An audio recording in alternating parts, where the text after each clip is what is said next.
जो सुख नित्य प्रकाश विभु, जो सुख नित्य प्रकाश विभु, नाम रूप आधार, नाम रूप आधार, मति न लखे जहि मत लखे, मति न लखे जय मति लखे, सो मैं शूद्र अपार।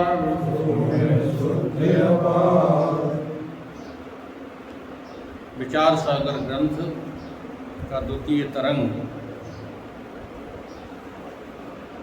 विषय चल रहा था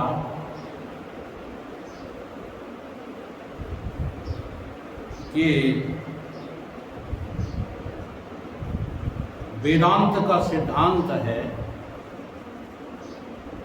कि वेदांत 6 वस्तुओं को अनादि स्वीकार करता है।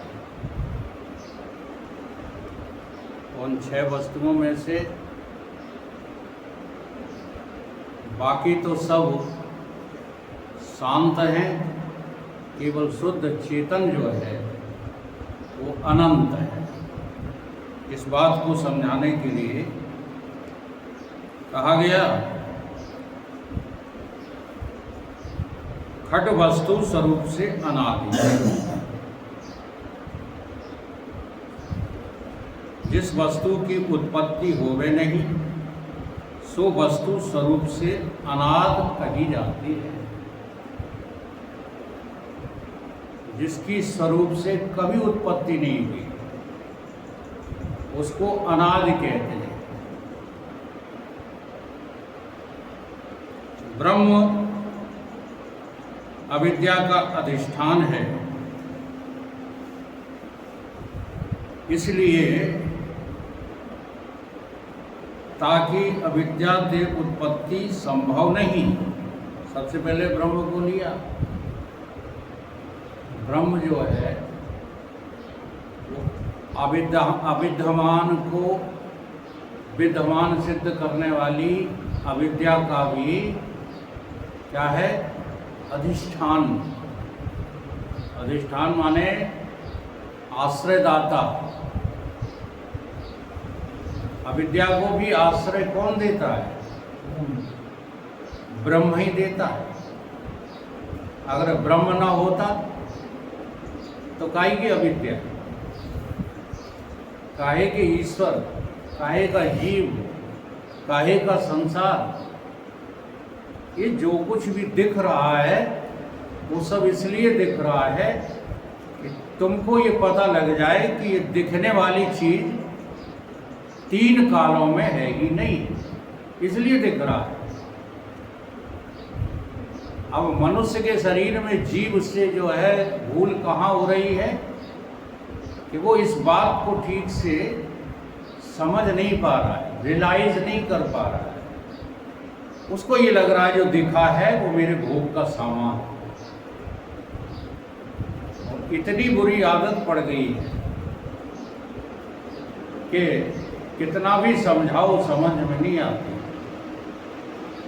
भोग का सामान सत्य लगता है और ये बात बिल्कुल अच्छी नहीं लगती कि हमको संसार केवल इसीलिए दिखा है कि हम अपने को ब्रह्म समझ जाए, और संसार दिखने का दूसरा कोई कारण नहीं।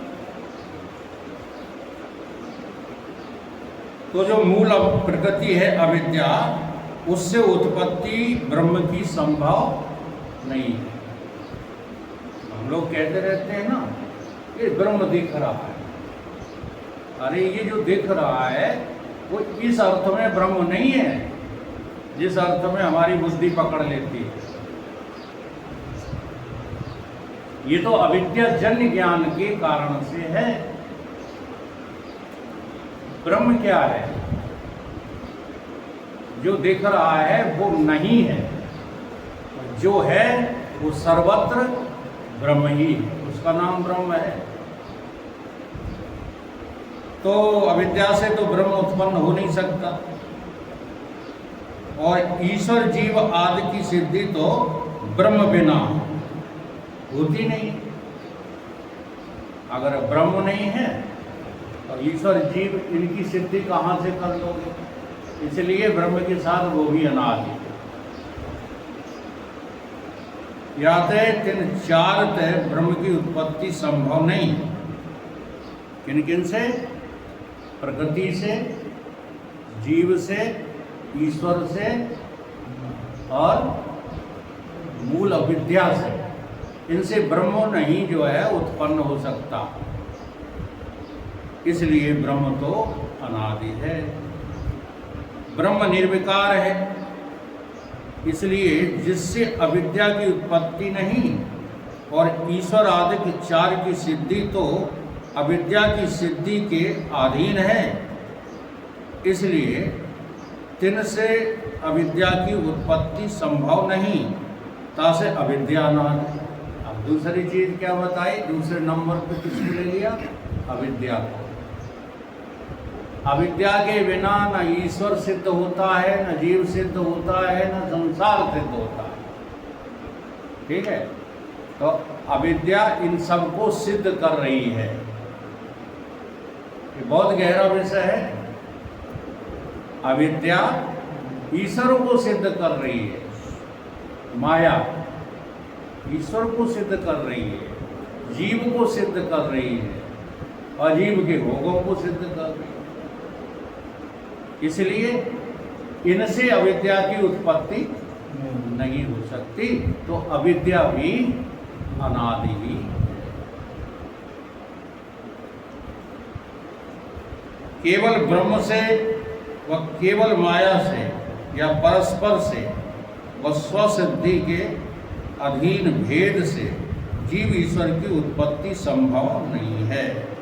और अविद्या चेतन के संबंध की सिद्धि से ईश्वर जीव की सिद्धि है। सो संबंध आप ही आप अनादि है। अविद्या का जीव से ईश्वर से संबंध, तो संबंध यदि जो है तुम सिद्ध करोगे तो वो अनादि ही निकलेगा। क्योंकि अविद्या अनादि है तो उसके बालक बच्चे सब अनादि तो होंगे। जैसा जिसके बाप माताई तैसे ताके लड़का, जैसे जाके नदियां नहारे तैसे ताके हरि का जानते हो? तो आप ही आप अनादि है, इससे तिनकी उत्पत्ति नहीं है। इसलिए ईश्वर जीव भी अनादि हैं। ब्रह्म और अविद्या अनादि है, इसलिए तिनका तादात्म्य संबंध भी अनादि है और उनसे इसकी उत्पत्ति नहीं। और ईश्वर आदि तीन की सिद्धि तो संबंध की सिद्धि के अधीन है, इसलिए उनसे इसकी उत्पत्ति नहीं। अविद्या और चेतन का संबंध भी अनादि ही है।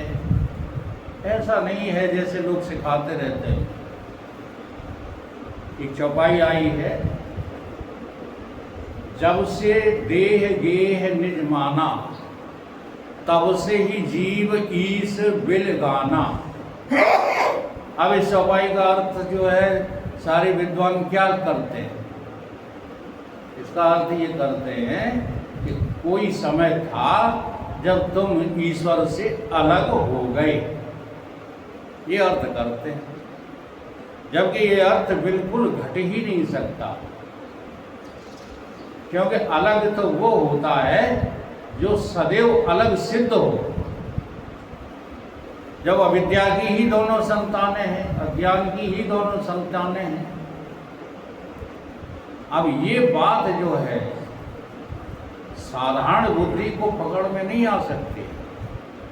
हाँ, अगर आ गई ना ये बात पकड़ में, कि ईश्वर भी अविद्याकृत है, तो जानते हो आप कौन हो जाएंगे? नास्तिक हो जाएंगे। और जितने नास्तिक संसार में घूम रहे हैं वो यही तो कहते हैं ईश्वर नाम की कोई वस्तु है ही नहीं। अच्छा, जब ईश्वर नाम की कोई वस्तु नहीं है तो तुम जीव होकर के हो। बस यही तो समझने में फेरबदल है कि जीवत्व का अस्तित्व तो स्वीकार करते हो और ईश्वर का अस्तित्व स्वीकार नहीं करते। जैसे जीव अविद्याकृत है ऐसे ईश्वर भी यहाँ समझना है तो अविद्याकृत है, उन्हीं अज्ञानकृत है। अज्ञान का कार्य है ईश्वर, अविद्या का कार्य है जीव। बात एक ही है, ये दो बातें नहीं है। आत्मा का अज्ञान और आत्मा का विद्यमान ना होना, ये दो बातें हैं, एक ही बात। जैसे आज क्या सत्संग में अभिलाष मौजूद हैं, तो अभिलाष मौजूद नहीं है यानी अविद्यमान है, ठीक है, और पता नहीं, ये दोनों एक ही बातें तो है। अभिलाष का कहीं पता नहीं, तो पता ना होना और विद्यमान ना होना, ये दो अर्थीय बात नहीं है, शब्दों का हेर फेर है। इन शब्दों की हेर फेर से शास्त्रों की भाषा आज इतनी बदल चुकी है कि सत्य बिल्कुल लोप हो चुका है।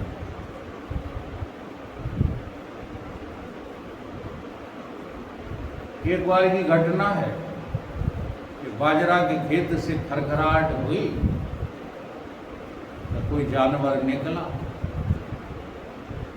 दोनों लोगों ने देखा, दो लोग चले जा रहे थे, तो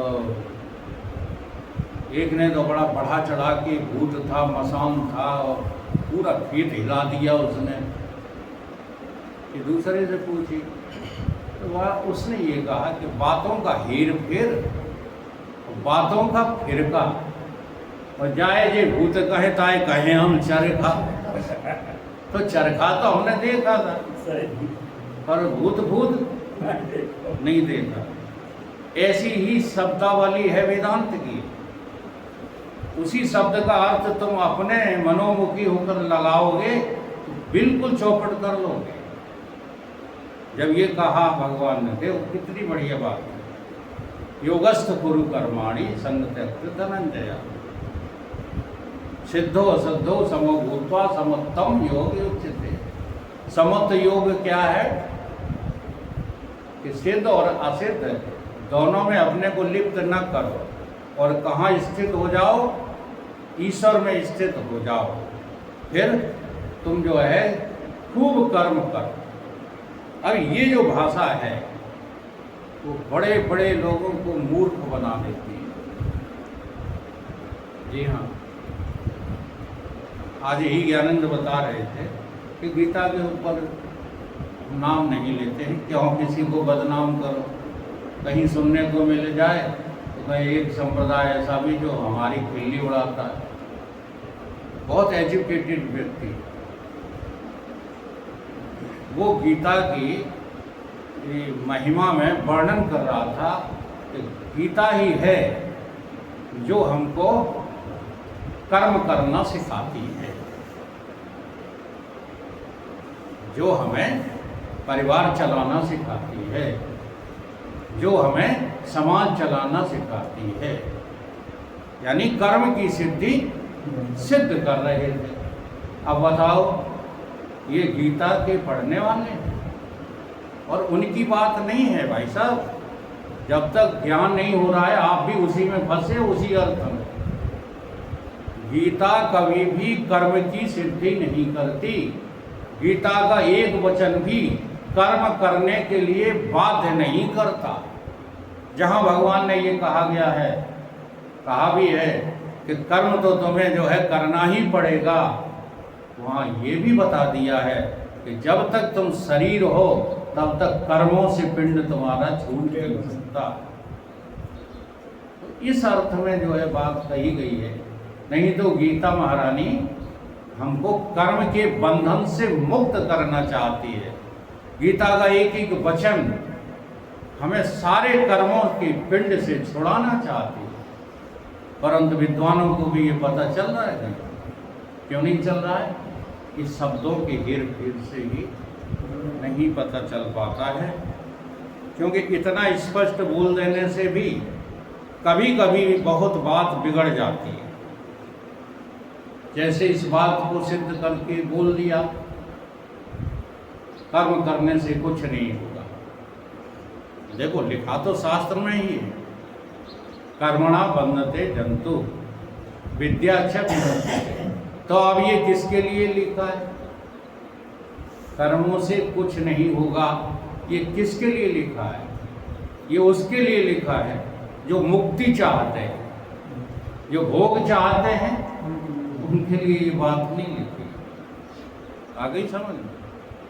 तो भोगी आदमी को तो कर्म करना ही पड़ेगा, क्योंकि बिना कर्म किए तुम्हें भोग की उपलब्धि नहीं हो सकती।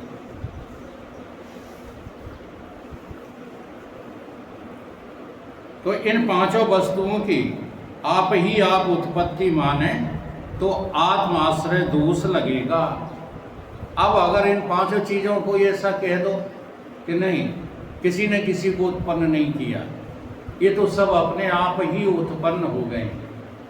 कौन कौन थे? अविद्या, ईश्वर, जीव और माया, ये सब अपने आप उत्पन्न हो गए। तो इससे आत्म आश्रय दोष लगेगा। ये समझते हो क्या कहा जा रहा है? आत्म आश्रय दोष, यानी समस्त ब्रह्मांड का आश्रयदाता कौन है? आत्मा। सबको आश्रय कहाँ मिलता है? आत्मा में। क्योंकि सुषुप्ति काल में सारा ब्रह्मांड लीन कहाँ हो जाता है? क्या वहाँ कुछ है कि नहीं है? वहाँ किसी का अस्तित्व है कि नहीं?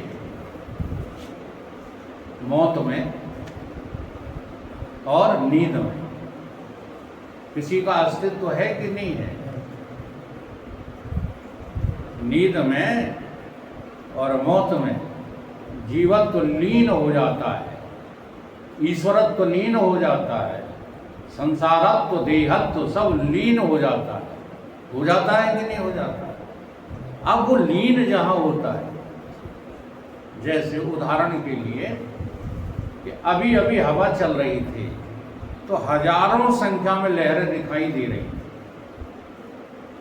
हवा शांत तो हो गई, पानी जो है पैरेलल हो गया। पैरेलल का मतलब हाँ, समतल हो गया। अब वो जब समतल हो गया तो लहरें कहाँ लीन हो गई? लहरें कहाँ लीन हो गई? उसी जल में ही तो लीन हो गई। इन लहरों का आश्रयदाता कौन था? यही जल था। तो अगर तुम इनकी लहरों की उत्पत्ति अपने आप मानोगे, कहोगे कोई पानी वानी ने पैदा नहीं की लहरें, लहरें तो अपने आप उत्पन्न हो जाती हैं। ऐसे ही संसार, जीव, ईश्वर, माया, अविद्या आदि ये सब अपने आप उत्पन्न हो जाते हैं। तो आत्मा आश्रय दोष लग जाएगा, आत्मा दोषी हो जाएगी, निर्दोष नहीं रहेगी। बात कुछ क्लियर हुई? हैं? ये आत्मा का दोष है, ये उस तरह का दोष नहीं है जिस तरह तुम बुद्धि चला रहे हो। हैं? जड़ चेतन गुण दोषमय, उस वाले दोष की बात नहीं कर रहे।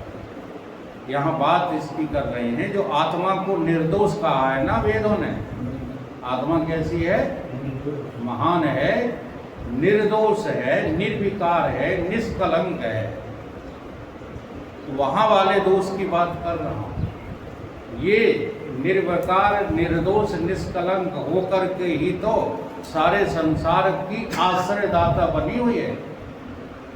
अगर इसमें कहीं दोष हो तो सबकी आश्रयदाता नहीं हो सकती है। दोषी व्यक्ति तो किसी का लिए अनुकूल, किसी के लिए प्रतिकूल होता है, उसका नाम दोष है। यही गहराई वाली बात हमको समझनी है कुछ नहीं और ले सब कुछ होता है कुछ नहीं, क्योंकि हमको ले लगता है, हमारे ही कारण से जो है उसका प्रादुर्भाव लगता है। इसलिए इन 5 वस्तुओं की आप ही आप से उत्पत्ति नहीं है। इन 5 वस्तुओं की उत्पत्ति इसलिए इन 5 वस्तुओं का परस्पर भेद है, ताकि भी उत्पत्ति बने नहीं। जो परस्पर वस्तुएं हैं इनका आपस में क्या है, भेद है। ये सब अभेद नहीं है।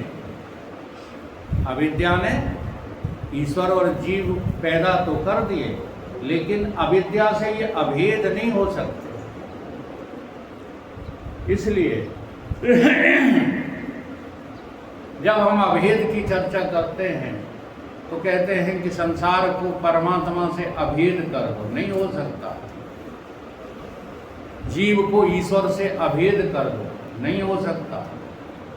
माया से अविद्या को अभेद कर दो, ये सब गलत पढ़ाइयाँ पढ़ाई जा रही हैं। मैं सच कह रहा हूँ, अगर सतगुरु के द्वारा, ये शब्द जब मैं कहता हूँ तो कहीं आप लोगों को ये ना लगने लगे कि ये अपने को सतगुरु सिद्ध कर रहे हैं, मैं इसलिए नहीं कहता। सतगुरु वो है जिसे सत्य की ठीक ठीक से समझ है। वो कोई व्यक्ति नहीं हो सकता। जी हाँ, व्यक्ति का मतलब है जो व्यक्त दिखाई दे रहा है। जो दिखाई दे रहा है वो तो नासमझ भी हो सकता है। और सतगुरु दिखाई नहीं देता। जी हाँ, इसलिए वो समझदार है। और जिसको सतगुरु दिख जाते हैं वो भी अपने सतगुरु की तरह समझ वाला हो जाता है। इसलिए एक संत थे चेतनानंद जी महाराज, उनका प्रवचन का पहला ही स्टेटमेंट यही रहता था, समझावे तब, समझना चाहे कोई तब जब। हाँ, और समझना चाहे कोई जब, तब दे समझ दे दो तब। ये अब तब की बात वो बहुत करते थे। अब कोई समझना नहीं चाहता, तुम जबरदस्ती जो है लगे पड़े। जैसे हम विचार सागर प्रारंभ किया है तो आप लोग समझना न चाहते, तो फिर हम समझा के करेंगे भी क्या? समझना चाहते हो तभी तो समझा रहे हैं। तो समझदार बनने के लिए हमें गुरु का अंश तो बनना ही पड़ेगा। पूरे गुरु ना बनो इतनी जल्दी, लेकिन गुरु के अधीन रह करके गुरु जैसी बुद्धि, गुरु जैसी समझ तो लानी ही पड़ेगी। इस रीत से इन घट वस्तुओं की उत्पत्ति नहीं है, इसलिए ये स्वरूप से अनादि है। ये 6 चीजें स्वरूप से कैसे हैं? अनादि। नाम रूप से नहीं, स्वरूप से अनादि। नाम ढूंढे नहीं मिलेगा, इसलिए नाम की महिमा में वर्णन स्वरूप का किया गया है। और ये रहस्य रामचरितमानस पढ़ने वालों को भी पता नहीं किसकी महिमा गाई गई है। नाम की महिमा, नाम की महिमा में कोई भी चौपाई उठा दो आप। हाँ, नाम की महिमा में अनेक चौपाई हैं, उठा दो तो उसमें आप है। ये तो पहली चौपाई कई बार हम समझा चुके, इसीलिए तो हम कह रहे हैं और कोई चौपाई उठा दो। कौन सी ले लो? तो उसमें स्वरूप की महिमा नजर आएगी स्पष्ट, नाम और रूप की महिमा नहीं। इसलिए इसी नाम की महिमा में एक जगह कह दिया गोस्वामी जी ने, नाम रूप द्वय ईश उपाधि। ये नाम और रूप, ये तो उस स्वरूप की कौन है? उपाधियां हैं।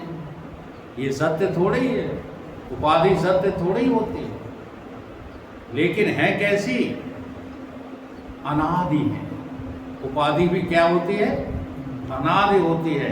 इसलिए नाम रूप दो ईस उपाधि अखत अनाद सुसामुझ साधी। ये कौन समझ पाएगा? क्या साधक। ये साधु समझ पाएगा। साधना करने वाला साधु ही इस बात को समझ पाएगा। स्वरूप से अनादि है। बल्ब जला देना जरा, बड़ा वाला।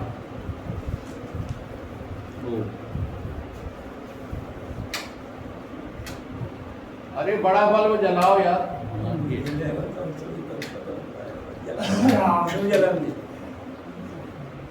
ठीक है, जलन।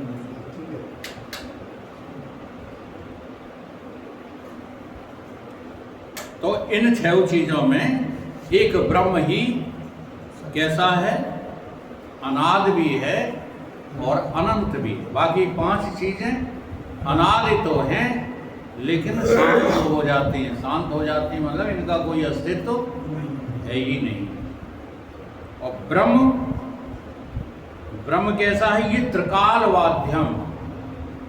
इसको हमारे पुरुष जी बहुत बोलते हैं। त्रिकाल अवाद्यम सत्यम इति ब्रह्म। ब्रह्म कौन है?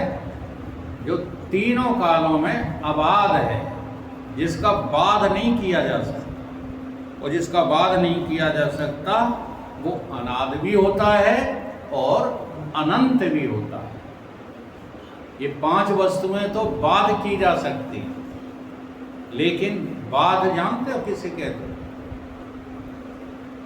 ये बाध्यता अनुवृत्ति वाला इंसान ही वास्तव में अपने जीवन का आनंद ले सकता है।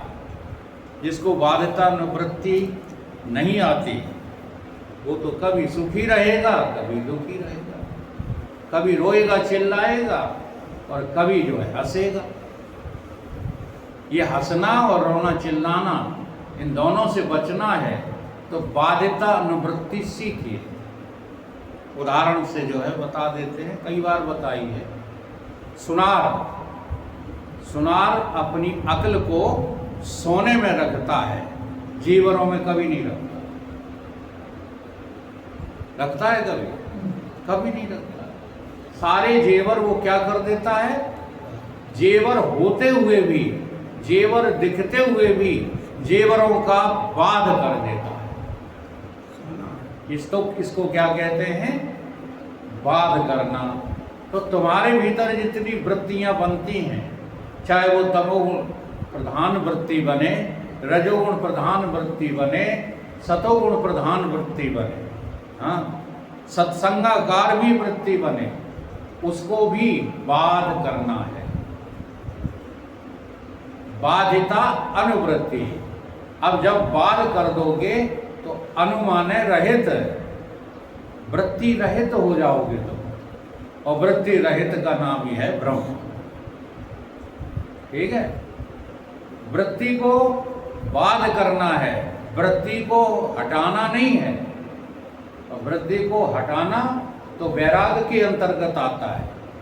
जब आपको वैराग धारण करना है तो विवेक पूर्ण जो है वैराग के लिए वृत्तियों को आपको त्यागना पड़ेगा। लेकिन ज्ञान उपलब्धि के बाद जीवन कैसा हो जाता है? बाधिता अनुवृत्ति से ज्ञानी संसार में अपना जीवन यापन करता है। तुम्हारी जैसे ही सारे जो है उसके कर्म दिखाई देंगे, तुम्हारे जैसे ही भाव दिखाई देंगे। क्रोध के समय क्रोध आएगा, सब कुछ वही होगा। लेकिन ज्ञानी के यहाँ बाध करने की प्रक्रिया निरंतर जारी रहती है।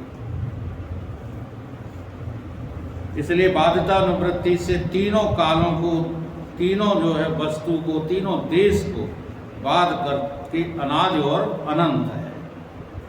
अविद्या आदि के 5 ज्ञान से बाध को पावते हैं, इसलिए अनादि और शांत हैं।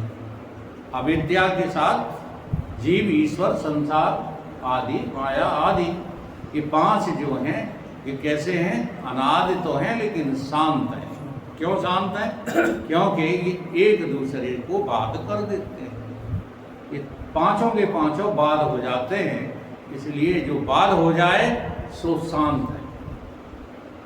देखो बाध शब्द है ना, जो वो एक बाध्य शब्द है, जमीन आसमान का फर्क है। हम बस जो है कभी कभी इन शब्दों में उलझ जाते हैं।